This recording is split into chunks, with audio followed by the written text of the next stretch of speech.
Pour résoudre le conflit israélo-palestinien, une solution est défendue depuis des décennies. Créer deux États distincts.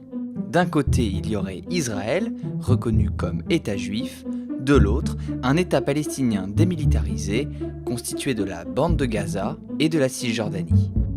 Le problème, c'est que la Cisjordanie, justement, est aujourd'hui complètement morcelée. Les zones d'habitation palestiniennes s'entremêlent avec les colonies israéliennes.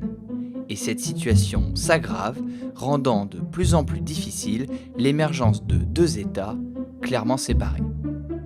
Pour comprendre comment a pu se produire une telle fragmentation, il faut faire un bond dans le temps. Voici la ligne verte issue de l'armistice de 1949. À l'époque, elle sépare l'État d'Israël, qui a été proclamé à peine un an auparavant, des pays arabes voisins, comme la Jordanie. Ce n'est pas à proprement parler une frontière, mais c'est un tracé de référence. Établie à l'époque comme une ligne de cessez-le-feu, elle a ensuite servi de base de discussion en vue de l'émergence d'un État palestinien. Mais depuis, les choses se sont largement compliquées. Il y a 50 ans, en juin 1967, l'armée israélienne défait ses ennemis arabes pendant la guerre des 6 jours et conquiert plusieurs territoires. Le Sinaï et la bande de Gaza, qui appartiennent alors à l'Égypte, le territoire syrien du plateau du Golan et Jérusalem-Est, qui était sous administration jordanienne, tout comme la Cisjordanie. Et c'est justement la Cisjordanie qui se trouve principalement aujourd'hui au cœur des tensions.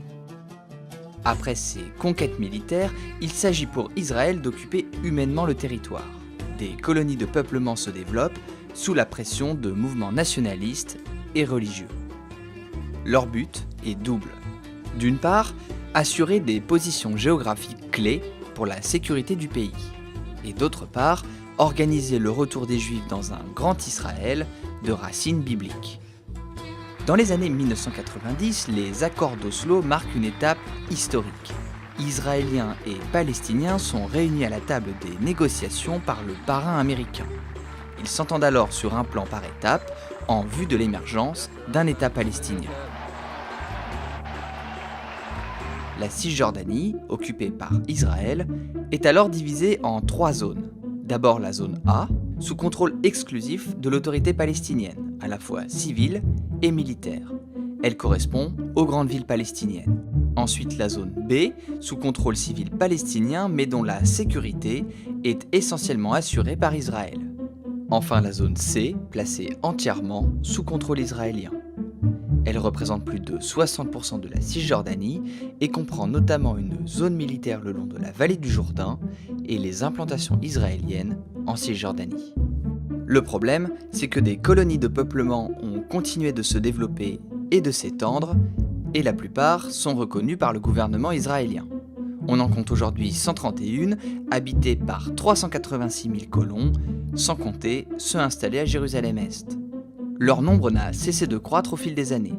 Ils représentent 4% de la population israélienne et 13% des habitants de la Cisjordanie.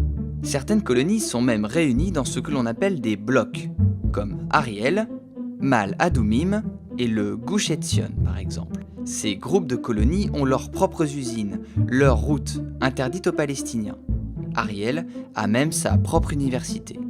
Véritable ville israélienne en plein territoire palestinien, ces blocs seront certainement annexés par Israël si un accord de paix était trouvé un jour. Mais ce n'est pas tout. En plus des colonies, il y a aussi ce que l'on appelle les avant-postes. Ce sont des colonies sauvages, illégales, même au regard du droit israélien. Selon l'ONG La Paix Maintenant, 97 de ces colonies sauvages ont poussé depuis 1990.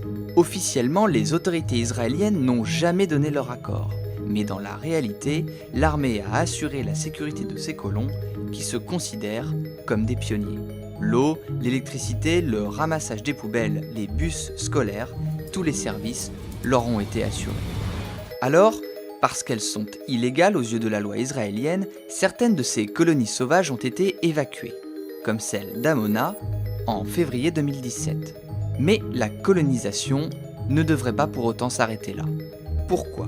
D'abord, parce que l'arrivée de Donald Trump à la Maison-Blanche lui a donné un coup d'accélérateur. Le président américain a en effet multiplié les signaux encourageants vers Israël, en désignant par exemple un ambassadeur tout acquis à la cause de la colonisation. Ensuite, parce que le Premier ministre, Benjamin Netanyahou, a besoin du soutien des colons et de la droite nationale religieuse israélienne pour se maintenir au pouvoir. À la tête de la coalition la plus à droite de l'histoire d'Israël, il essaie donc par tous les moyens de blanchir ces colonies illégales. En mars 2017, il a même validé la création d'une nouvelle colonie dans la vallée de Shiloh, la première depuis 25 ans. Une décision qui suit la légalisation par les députés israéliens un mois plus tôt de milliers de logements construits sur des terres privées palestiniennes et l'extension régulière de colonies déjà existantes. Officiellement donc, Benjamin Netanyahou prétend toujours soutenir la solution à 2 États.